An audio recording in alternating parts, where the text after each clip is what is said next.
비록 땅 밑에 열리는 감자이지만 감자 싹을 보면 얼마나 큰 것이 얼마나 많이 열렸는지 대략 짐작할 수 있는 작물입니다. 다른 작물도 그렇지만 특히 감자는 탄소 동화작용, 즉 광합성을 해서 얻은 녹말을 비교적 정직하게 덩이줄기, 즉 줄기 맨 하단에 차곡차곡 정리하는 작물이기 때문입니다.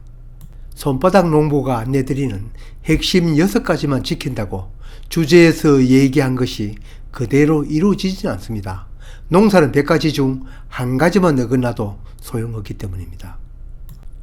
여기에 소개드리는 것은 감자의 비대와 다소하게 관련된 것, 또 맛과 당도를 올리게 한 원리 중 그 핵심만 간추려 얘기를 드리면서 그 까닭도 함께 말씀드리겠습니다. 감자 비대 핵심을 딱 한마디로 얘기하면 일단 줄기가 굵고 튼튼하며 잎이 많아야 합니다. 광합성 공장이 많아야 한다는 뜻이죠. 덤불이 커야 도깨비가 있다는 말이 바로 여기에 통합니다. 광합성 양이 많고 따라서 만들어진 포도당 녹말이 양이 많아지고 이것을 덩이줄기에 저장을 하는 양이 많아지기 때문입니다. 두 마디로 말하면 그렇게 해있는 기간이 길수록 당연히 광합성으로 만들어진 녹말을 많이 저축할 수 있기 때문입니다. 공장 돌리는 기간이 길수록 쌓여지는 녹말은 많기 때문입니다. 감자는 싹이 한 뼘 자라는 동안은 뿌리를 두고 있는 씨감자에서 양분을 얻어 큽니다. 씨감자가 구슬 같아도 싹은 납니다만 일정 기간 육묘 과정에서 충분한 양분을 공급받지 못합니다. 초기 성장이 제대로 되지 않으면 광합성을 하기 위한 거물을 일찍 만들지 못합니다. 그렇다고 주먹만한 씨감자를 묻는다고 더 잘 자라는 건 아닙니다. 뭐든지 한계의 효용치는 있습니다. 흔히들 씨감자 자를 때 계란을 기준으로 삼는데 특남보다 커야 두 쪽을 낼 수 있습니다. 작물 중 고구마, 땅콩, 감자와 같은 작물은 일조량이 많아야 하고 생강, 산나물과 같은 작물은 한여름에는 30-40%는 차강을 해야 잘 자랍니다. 일조량이 많은 곳에 심때 만일 비탈진 밭이라면 오전에 빛이 잘 비치는 동남 또는 남향이 서향보다는 유리합니다. 하루 중 광합성 양이 많은 시기가 오전이기 때문입니다. 감자잎은 포도당, 즉 녹말을 만드는 공장입니다. 녹말을 많이 생산하려면 일찍부터 공장 증설이 필요한 것은 두말할 나위 없습니다. 일찍 심어 빨리 자라게 하는 것이 좋겠지만 여건이 녹록지 않습니다. 봄설이 피해가 있기 때문입니다. 따라서 상강체화해서 싹을 내거나 뿌리와 싹을 함께 내어 모종을 심는 것이 수확량을 늘릴 수 있습니다. 이 결과는 손바닥 농장에서 2020년 3가지 방법으로 심어 비교해 본 결과 뿌리를 내려 심은 것이 엄청 수확량이 많은 것을 알 수 있었습니다. 물론 작은 양을 한 번에 알아본 것이니 일반적이라고 보기는 어렵습니다. 뿌리 내려 심기 결과는 제 짐작으로는 재배량을 늘리거나 반복되면 결과치가 하향 조정되지 않을까 짐작됩니다. 40% 증수라면 이건 믿기 어려운 결과이긴 합니다. 하긴 어떤 곳에선 이거 치면 이거 하면 수확량이 2배, 3배, 심지어 5배, 10배라고 하는데 이건 노벨상 후보이니 여기서는 같이 얘기할 수 없습니다. 모든 분야에서 10% 달라지면 의미 있는 변화입니다. 만약에 이 영상 보고 2배, 3배를 기대한다면 이 영상 더 이상 보지 마십시오. 손바닥 농부는 그런 기술은 없습니다. 감자는 거물이 크면, 즉 녹말 공장이 많으면 생산량이 많은 것은 틀림없습니다. 이 생산량 속에는 구슬 같은 감자도 포함되니 싹대를 정리할 필요가 있습니다. 일반적으로 싹대가 많으면 감자 개수가 많고 싹대가 적으면 개수는 적지만 굵은 감자를 캘 수 있습니다. 수량은 적더라도 어쨌든지 굵은 감자를 원하면 싹대를 1개만, 수량도 늘리고 감자도 어느 정도 큰 것을 얻으려면 싹대를 2개를 남깁니다. 싹대를 정리하는 시기는 나온 싹이 한 뼘 정도 나왔을 때 하는 것이 적기입니다. 이보다 빨리 하거나 늦게 하면 자람에 지장이 있습니다.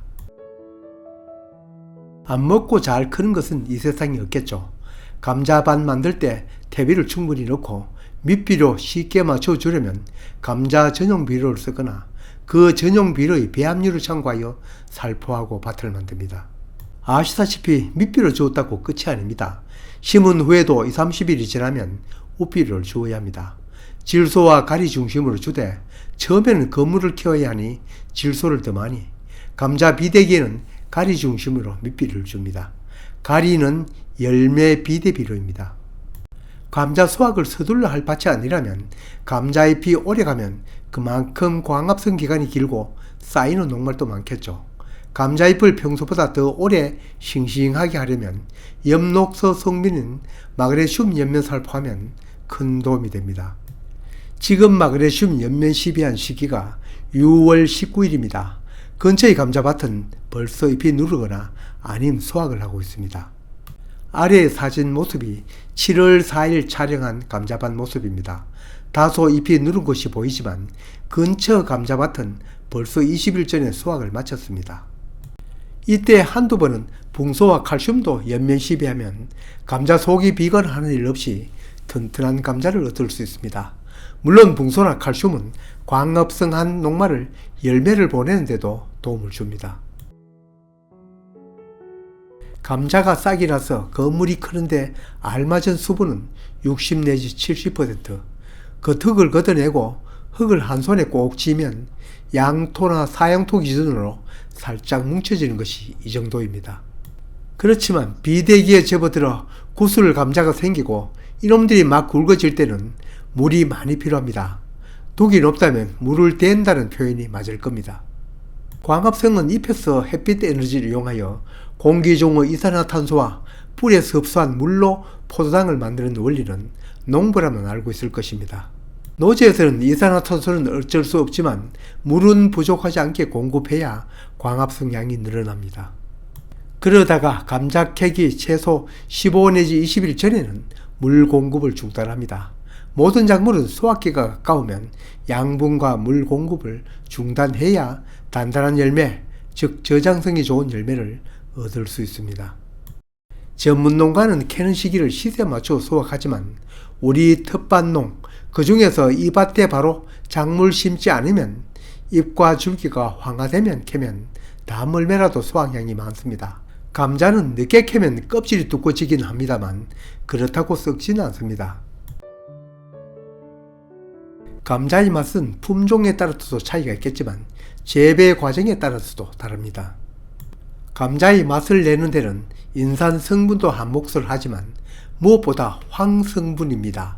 비료 중 황성분이 포함된 비료는 질소 비료는 황산 아모니아, 즉 유안입니다. 밑비료든 우비료든 요소 대신 유안을 쓰면 감자 맛이 더 좋습니다. 가리로는 황산가리가 있습니다. 밑비료이든 우비료이든 연마가리 대신 황산가리를 사용하면 달고 맛있습니다. 지금까지 얘기 드린 것은 이론과 원리에 입각한 것이고 또한 제가 적용해 본 내용들입니다.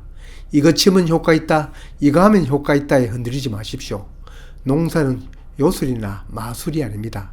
과학입니다.